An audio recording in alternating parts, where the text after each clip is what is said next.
no sabía que me iba a encontrar aquí con Felipe de Jesús Calderón, entrañable amigo mío desde que trabajé yo en el Mora, y trabajábamos juntos y tenía yo mucho tiempo de no verlo, entonces ha sido pues muy grato. Y bueno, también felicitar a los colegas de la mañana que expusieron de manera muy fascinante los problemas de trabajo que traen. Debo confesarles que yo no soy ni arquitecta, ni urbanista, ni siquiera hago historia urbana, pero me gusta mucho la Ciudad de México, trabajo historias de la Ciudad de México desde muy distintos enfoques, y bueno, una de las áreas en las que he trabajado, que es más la historia cultural, me ha ayudado mucho el contacto con colegas de otras disciplinas, y bueno, agradezco esta reunión para mantener este diálogo interdisciplinario, que finalmente es lo que necesitamos en general en todas las disciplinas, tener ese contacto, ¿no? Un trabajo anterior que hice acerca de las rumberas y de los soneros y de Pérez Prado, me he visto así sumamente gratificada con el contacto con los etnomusicólogos, por ejemplo, con los antropólogos, el trabajo, el diálogo permanente, que además, bueno, nos ha permitido constituir algunos grupos de trabajo bastante interesantes, y bueno, esta discusión que mantenemos vigente, ¿no? Al contrario de ir yo, me gustaba también, como comentaban en la mañana, el tema de esta mesa, el título de la mesa, las cartografías de lo invisible. Pensaba, bueno, como historiadora, como comentaban hace rato también, vamos de las historias a construir el objeto, ¿no? Y entonces, bueno, en este sentido, yo utilicé el periodismo de nota roja para construir una especie de mapa. Aquí yo le hablo del mapa rojo del pecado, porque es a partir de la nota roja de los años 40 y 50 que elaboro este mapa, este trazado urbano, que está planteado en los mismos, desde el punto de vista de los periodistas de nota roja, y bueno, aquí podremos igual discutir un poco este enfoque, ¿no? Sin embargo, bueno, obviamente, al ir de la fuente periodística al trazo del mapa, me fijo sobre todo en los aspectos cualitativos. Entonces, tal vez este recorrido que les voy a hacer va a ir más a través de los sujetos que son el foco de atención de este periodismo de nota roja, de esta crónica criminal, y bueno, cómo a lo largo de, cómo en este periodismo el enfoque se pone sobre todo en los comportamientos sociales, y buscan los periodistas sobre todo, a través de enfoques bastante moralistas, aprender las conductas humanas y en ese sentido delimitar de alguna manera las comunidades humanas que conviven en estos años en un sector bastante delimitado de la Ciudad de México, ¿no? Elaboramos este primer mapa sobre un plano de la ciudad de los años 40, de 1946, este plano, y bueno, tratamos de dar algunos elementos distintivos, ¿no? Destacar algunas zonas como Tacuba, Santa María la Ribera, todo para que puedan ver ustedes cómo en general los prostíbulos, los salones de baile y los hoteles de paso, que son el foco de atención de este periodismo, se ubican en un cuadro bastante céntrico de la Ciudad de México, ¿no? En estos años. No quiere decir que sean los únicos salones de baile, y por supuesto a partir de 1955 empiezan a proliferar en otras zonas. Ese mapa que hicimos lo volcamos en este plano, que a lo mejor creo que no se ve muy bien, pero bueno, va a salir en unos meses en la revista Relatos e Historias, en un articulito, que espero, bueno, les guste. Además, bueno, también este mapa rojo también va a salir en su formato de libro en unos 3, 4 meses, publicado por el INA, y bueno, pues por supuesto que está más para abrir una discusión, un debate acerca de estos temas desde los otros enfoques que no solo sean entre historiadores, ¿no? Voy a ir mostrándoles algunas imágenes que son este recorrido de vidas humanas que se dejan ver en la nota roja. Y para eso, bueno, voy a ir leyendo, por supuesto, historias, ¿no? Algunas historias de gente que sus retratos quedaron en este tipo de periodismo, que es muy sugerente, de verdad, ha sido una fuente bastante interesante para entrarle a esta temática, ¿no? Repito, este mapa también se ubica, ahorita les voy a decir más o menos qué coordenadas tiene el mapa, ¿no? Pero para empezar, les quiero leer un epígrafe de un texto de Enrique Serna, que dedica a los bajos fondos. Es un epígrafe de alguno de los artículos que vienen en ese libro. Dice: la atracción por el tugurio se rige por las mismas leyes azarosas que determinan el flechazo amoroso. No siempre nos enamoramos del más animado y cachondo, sino del más entrañable, aunque tenga pocos atractivos para los demás. En ese sentido, bueno, vamos haciendo un recorrido de historias. El núcleo de este trabajo se centra en la denominación de la prensa de notas rojas de la Ciudad de México, denominándola como la ciudad del vicio y del pecado. Y bueno, ese es un punto de partida, ¿no? La ciudad mantiene esta representación a lo largo de las páginas de esta nota. En particular, yo me centré en una revista que se llama Magazine de Policía y que estuvo, bueno, fue publicada desde 1939 hasta 1963. En los años 40 y 50 es cuando mantiene este enfoque y constantemente va dando las noticias con la idea de crear o de construir una propaganda del miedo hacia esta ciudad, ¿no? Si algo les suena familiar es porque precisamente seguimos viviendo lo mismo, ¿no? Y bueno, viendo al miedo justo como una alteración del ánimo, como una respuesta a una amenaza a peligro. Finalmente el miedo también es una construcción cultural, como en la mañana decían un poco, las fuentes históricas también nos permiten ver hasta qué punto se trata de proponer modelos o patrones de control social, y en este sentido la nota roja de estos años en la Ciudad de México funciona de manera bastante interesante y sugerente para generar este tipo de propagandas. Hay una unidad permanente, un diálogo permanente entre cómo se presenta el diálogo o las crónicas de nota roja, las crónicas criminales, y ese juego entre la imagen y el texto que hacen en este periodismo.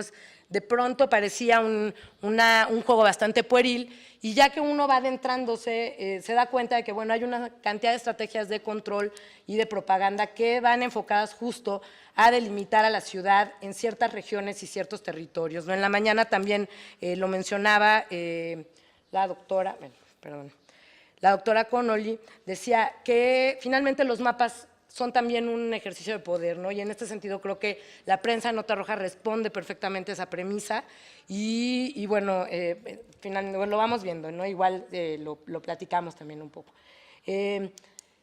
No solamente la prensa, sino también en general los medios de comunicación en esos años en la Ciudad de México funcionaron como difusores de un miedo social, como constructores de esta propaganda, y en ese sentido obtuvieron resultados que podemos pensar que fueron sugerentes, ¿no? No necesariamente el hecho de plantear la propaganda quiere decir que se haya cumplido, y como vimos también a lo largo de este trabajo es que la censura, como siempre, juega más a favor de lo que se intenta censurar, ¿no?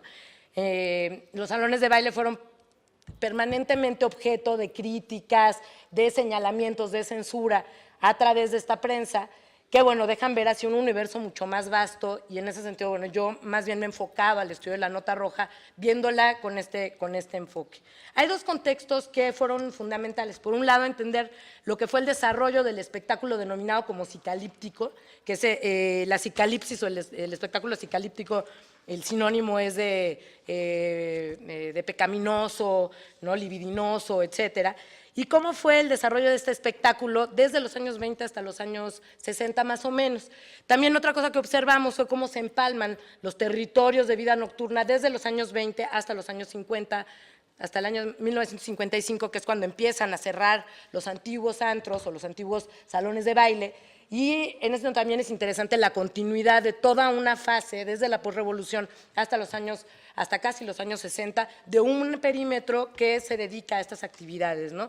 Por otro lado, hay visiones muy moralistas del deber ser urbano, que tienen que ver justo con los comportamientos tanto del hombre como de la mujer. Entonces, el recorrido que hicimos fue más o menos ¿no? Por un lado, ver los enfoques de la moral y de la doble moral que quedaron planteados no solamente en el periodismo, sino en otros soportes, y las imágenes para esto ahorita les voy a mostrar fueron muy sugerentes, y cómo a través de estos enfoques de la moral, lo que llamamos la doble moral, se puede ver también los planteamientos del deber ser urbano. Por otro lado, este desarrollo del espectáculo denominado como cicalíptico y la emergencia de algunos personajes que luego por el cine mexicano fueron muy conocidos, ¿no? Algunos de ellos son la cabaretera, el pachuco, los policías, que en el cine mexicano de la época de oro tuvieron ciertas características y ciertos contenidos, y sin embargo, bueno, en la nota roja tienen otro enfoque totalmente distinto, otro contenido totalmente distinto. De los personajes, de la descripción o de la definición de los personajes, se pasa a la descripción de los comportamientos sociales. Por un lado, bueno, hablamos del tongolelismo.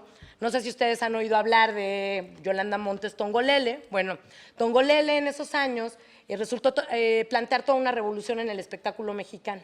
Entonces, para referirse a la gente que se dedicaba, las mujeres que se dedicaban a, bueno, al cabaret, o sea, que eran bailarinas de cabaret o que eran actrices de cabaret, se referían a ellas como que estaban ejerciendo el tongolelismo, y en ese sentido también la prensa inventó categorías que fueron sumamente convincentes, ¿no?, en algún sentido, porque, bueno, hablaban, no solamente describían ya el propio comportamiento, sino también otra vez, nuevamente, iban a atajar y acababan planteando lo que debía ser o el deber ser urbano.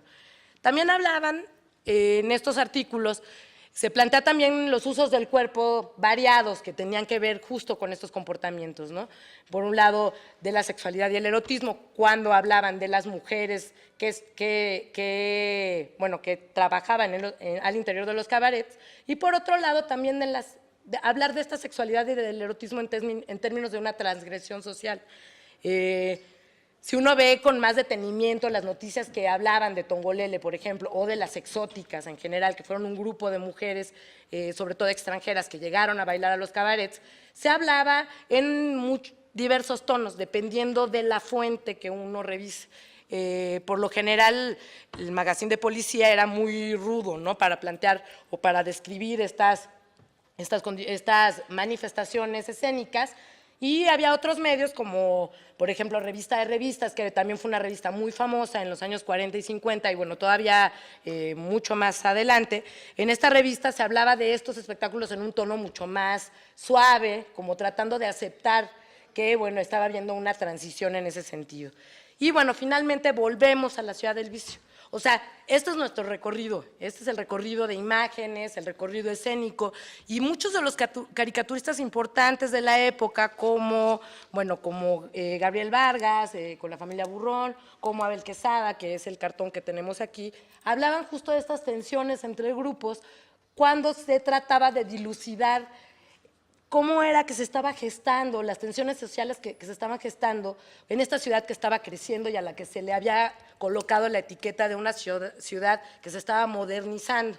En ese sentido también, bueno, quería traer a colación, en la mañana se habló de la heterogeneidad de la ciudad, y creo que este tipo de investigaciones lo que dan cuenta justo de la heterogeneidad, afortunadamente, ¿no?, porque desde los años 40 hasta muy entrado, tal vez hasta hace unos 20 años, a la Ciudad de México se le quería ver como en un contexto, o sea, en un desarrollo contextual homogéneo, como homogeneizando conductas, ¿no?, con un desarrollo bastante homogéneo. Y entonces esto nos destapa muchos asuntos que ponen o que mueven o que promueven justo la discusión o el debate nuevamente acerca de otro tipo de historias que emergen justo en estos contextos de la ciudad, que bueno, que finalmente aquí nosotros lo que recuperamos es esta ciudad del vicio, ¿no? Aquí, bueno, hay dos personajes en esta caricatura, uno es el demonio y el otro es un miembro de la Liga de la Decencia, y están justo trayendo a colación, ¿no? Le dice, desierto os digo que Satanás subió a la montaña y le dijo al güero Bustamante, que es este personaje que era miembro de la Liga de la Decencia, no oses compartir el pecado y toda la ciudad será tuya, ¿no? En fin, bueno, porque traían justo todo este debate entre los grupos políticos, ¿no? Antes de pasar a eso, quisiera nada más así una muy breve introducción al tipo de historias que contaban y cómo es que en esta prensa de nota roja se iba armando este mapa del pecado, ¿no?, o que iban armando este mapa de esta ciudad denominada como Ciudad del Pecado, que tenía que ver o que tenía como un núcleo central justo los antros, los salones de baile, los cabarets, los centros nocturnos, los hoteles de paso y, bueno, todo lo demás que entre en esas categorías, ¿no? El 27 de mayo de 1946, Magazine de Policía, periódico metropolitano dedicado a la nota roja, contaba la antigua historia de una bicetiple asesinada en 1935. La protagonista había llegado a participar de un burlesque titulado Hello México, y quien encabezaba ese burlesque era una tiple de nombre Sidney Dell, que estaba especializada, una estadounidense, en lo que se llamaba strip dancer, o sea, en hacer atrevidos desabillés en escena, decía el periódico. Para el espectáculo contrataron a docenas de vedettes mexicanas y entre ellas se encontraba esta bicetiple, que en algún momento es víctima de un sátiro de presencia fantasmagórica que aparecía en los camerinos de la vedette, y la muchacha desaparece del teatro, la encuentran muerta en el lago de Chapala. Y bueno, ahí van reconstruyendo el mismo magazine la historia de esta mujer que, bueno, de la cual este sátiro se había enamorado, etcétera, ¿no? ¿Para qué traer una historia de 1935 al contexto de 1946? Y bueno, esta revista Magazine de Policía, sobre todo, se nutrió de muchas historias del pasado y de su propio presente para justo montar o hacer el montaje de la propaganda del miedo. Y en ese sentido, los escenarios perfectos o los escenarios más carismáticos fueron justo los escenarios de la farándula. Ahí nosotros encontramos varias listas y fue así como armamos este mapa del pecado, ya volcado en un plano,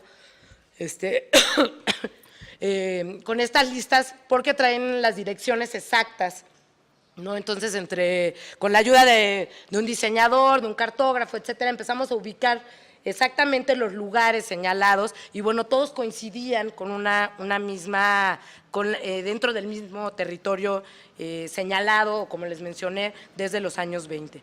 En ese sentido, bueno, funcionaba perfecto para mencionar a la Ciudad de México, aunque solamente se estaban refiriendo a ese territorio, se hacía la asociación de manera casi automática entre este mapa urbano y la psicalipsis y la inmoralidad y el pecado. Tras esto fue muy importante porque después de esto las autoridades de la Ciudad de México les sirvió esta traza para plantear algunas modalidades de control disfrazadas de políticas higienistas o políticas de higiene social. Y una de ellas, la más radical, consistió justo en eliminar y clausurar a los centros nocturnos y los salones de baile que estaban ubicados, por ejemplo, en vías como Paseo de la Reforma. La nota roja, en ese sentido, fue una matriz clara, es más, yo los invito de verdad a que revisen, es muy interesante. Fue una matriz clara de narraciones, estereotipos, que fueron convergiendo con distintos circuitos culturales, como el cine, el periodismo y la caricatura.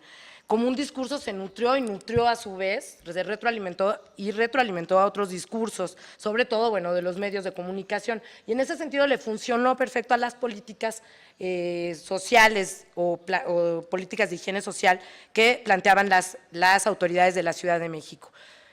Por ejemplo, si ustedes ven el subgénero cinematográfico cabaretil, van a encontrar casi igualitos los argumentos de estas crónicas policíacas en los argumentos fílmicos.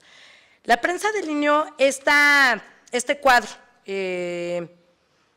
fue obteniendo una supremacía, esta visión, al grado de que, bueno, cuando empiezan a cerrar los antros, los empresarios de los medios de comunicación empiezan a abrir ellos mismos sus propios centros de espectáculos.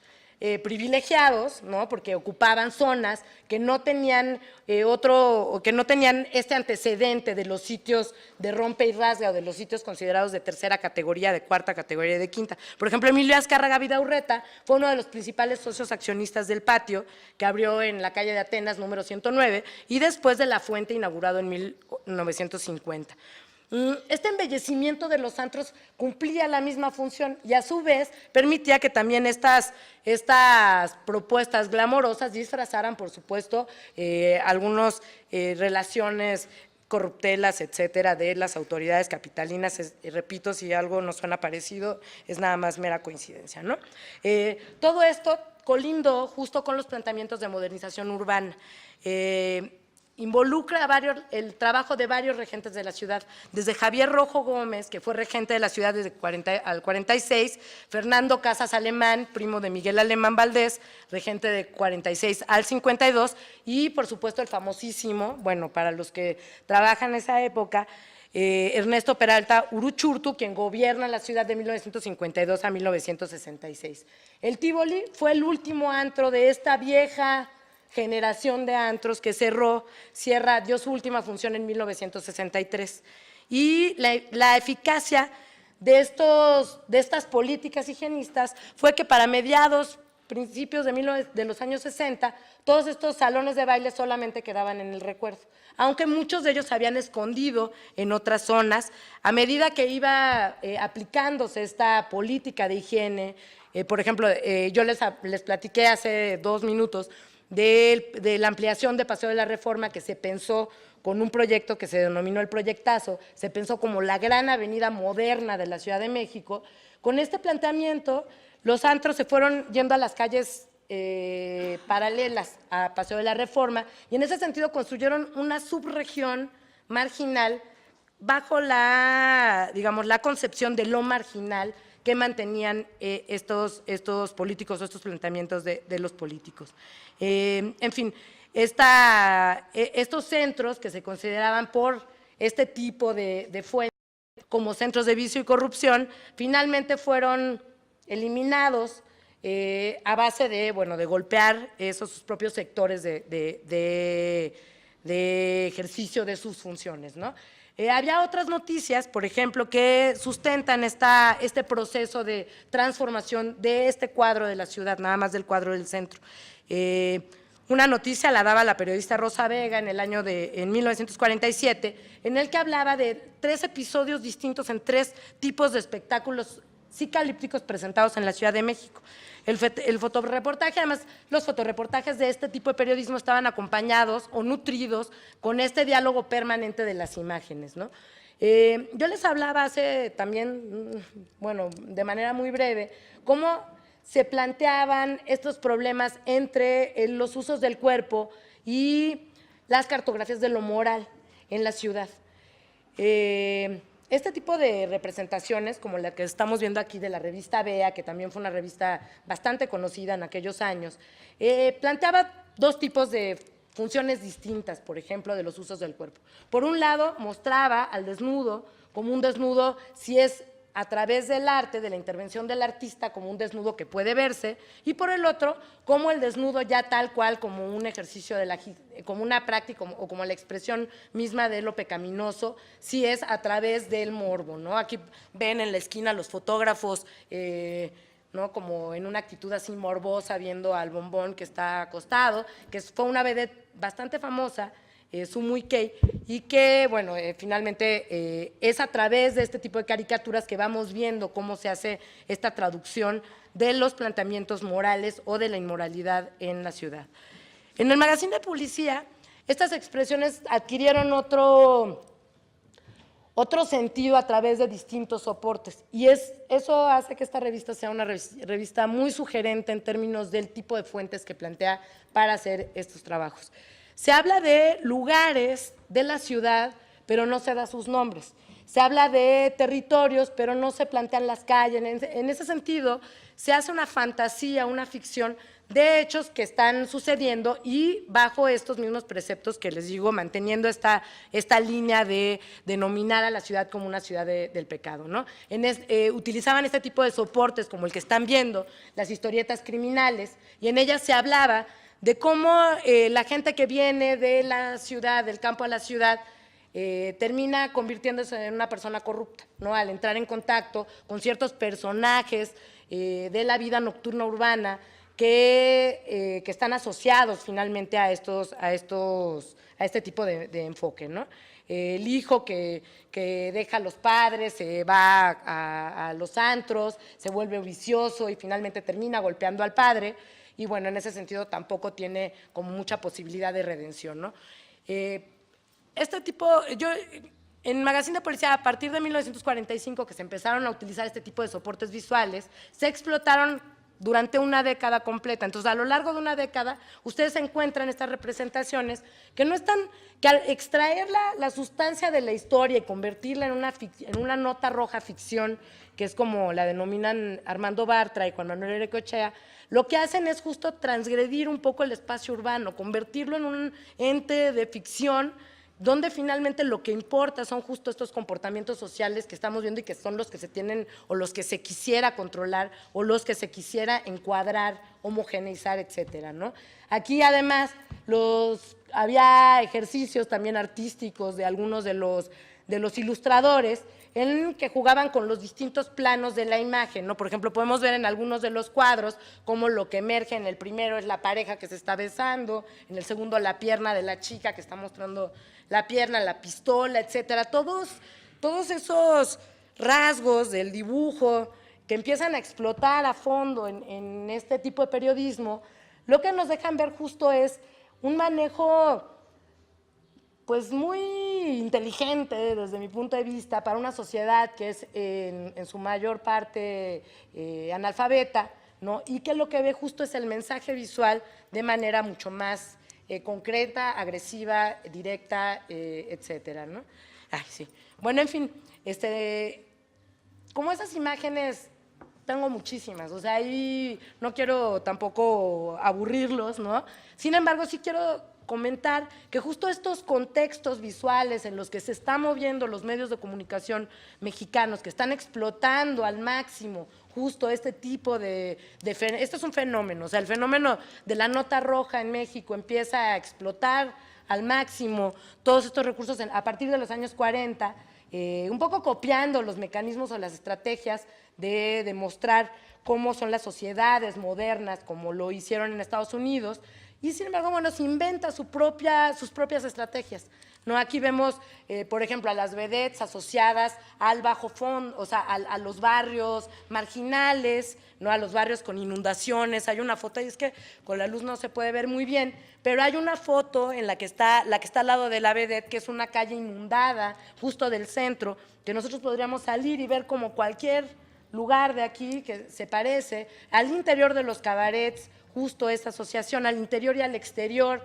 hacen siempre estos juegos, ¿no? En particular en Magazine utilizaban mucho la fotografía posada, tanto para las historietas criminales, tanto para las fotohistorias, que bueno, traigo algunos ejemplos, como para las portadas de la revista, y bueno, iban dándole un contenido a la ciudad, estas son las fotohistorias, le van dando un juego a la ciudad de otra manera, ¿no? Yo creo que es bueno, interesante cómo plasman estas tensiones sociales y cómo justo lo que nos muestran es precisamente que de ciudad moderna no hay tal cosa, ¿no? Que hay muchas cosas, que son muchas ciudades en una, y eso creo que es lo interesante justo de acercarse a este tipo de fuentes.